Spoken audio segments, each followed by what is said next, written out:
I know for this assignment, you told us that we can either do it in English or Spanish. So for the teaching language in context, I'm going to do it in English. Since the reading was in English, I don't want to get confused.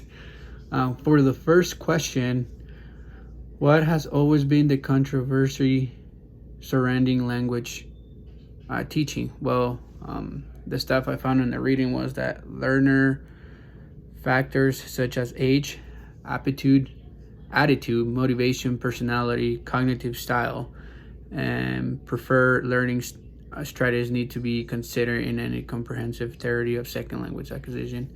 And I think that that's true because when obviously English is my second language, you need all of these or most of these in order to put an effort and to learn a different language.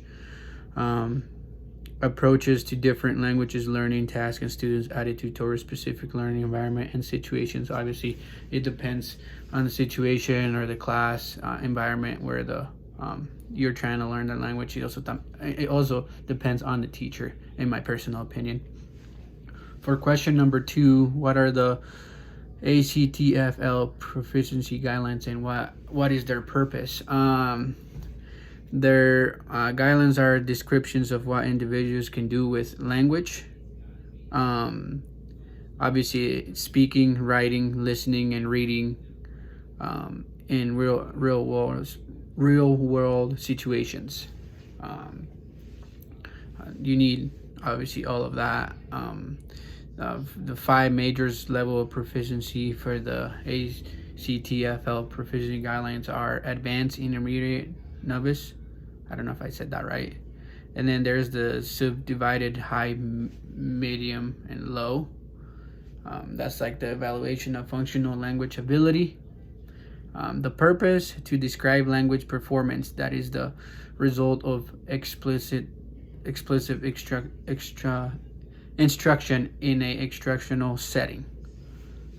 For question number 3, what are the 3 traditional methods for many years? What were the 3 traditional methods for many years? Pros and cons to each of them. The first one is the grammar translation method, the mental discipline.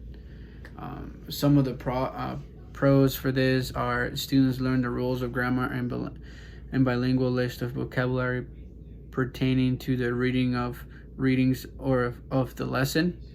Comprehension of the rules and readings were tested via translations. This is basically like to see if students learned and see if they can translate a certain passage. Obviously, if they can do it, they pass. If they don't, then they need a little bit of work or help to improve.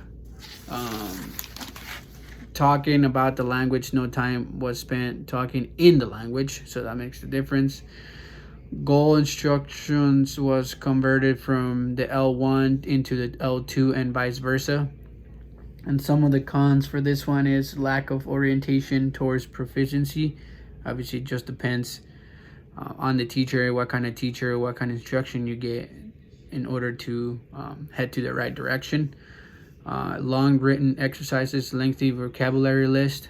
It could be boring, in my personal opinion. When I got hard or long words and a bunch of vocabulary words, I got confused and I wasn't motivated to learn. I think it's just you have to do it step by step. Number 2, the direct method, a rationalist perspective on language learning. The pros for that one is language learning should start with the here and now, utilizing classroom objects and simple actions. Definitions of new vocabulary are given via paraphrases in the target language. Manipulating objects to get the meaning across, correct pronunciation, explicitly. Grammar rules are not explicitly taught, rather assumed to be learned through practice. Obviously, like they say, practice makes perfect. So that's the way I look at it. The cons for this one is insufficient provisions was made for systematic practice of structured in a coherent sequence. Connor react the tendency towards inaccuracy and bagginess. I don't know. I think I said that wrong. Translations is not permitted in some modern versions of methods. That's what the reading said when I was doing some of my reading. The third one is audiolingual mythology, a persistent empiric perspective on language learning. The pros are the lot of exercise maintains that the more frequency a response is practiced, the better it is learned and the longer it is remembered. Obviously, like I said, practice makes perfect. If you keep learning it, you're going to remember, and it's going to be easier for you to remember and learn the language. Develop in students the same type of abilities that native speakers have. Cultural island, native language should be banned from classrooms. I agree with this point because when I lived in New York, my first language is Spanish, and everybody at the school spoke Spanish, and that's all I did, and never learned English. As soon as I moved to Wyoming, it was the opposite. Everybody spoke English, no Spanish, and I picked up English right away. It took me like about a couple of years to learn it. I'm still learning it, but I'm getting better each day. And then their reading also said develop the 4 skills. I didn't mention, or I didn't see the 4 skills to tell you. Some of the cons for this one is that the method did not take into account the variety of learning styles and preference of students. Obviously, every student has a different style of learning and preference, so we have to keep in mind in that. So that's one of the cons for this one. Hard to remember. We're not given written versions of the dialogues until several weeks after we had been instructed to memorize them. This is what one of the people that were interviewed, I think, in the article said. So obviously, if you don't have the right stuff, you're not going to learn it. For question number 4, what are the adaptations to the direct method?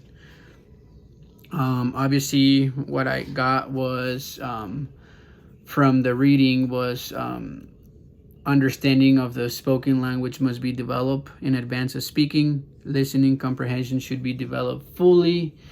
Oral commands that students carry out to show their understanding. Obviously, listening, training, production, reading and writing. The other thing and the last thing I saw in the reading was adult language learning can be modeled after the way children learn their native language. Obviously, it depends on their parents too. I think that's the way. I think that's what it's saying. Depends how well the parents teaches their kid and how well the kid picks it up. For question number 5, what is the communicative approach to language learning, to language teaching? What is the communicative approach to language teaching?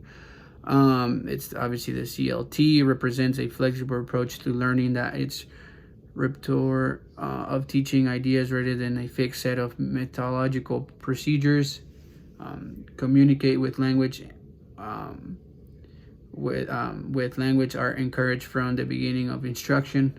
Sequencing of materials determined by context, function, and meaning that will maintain through interaction with others.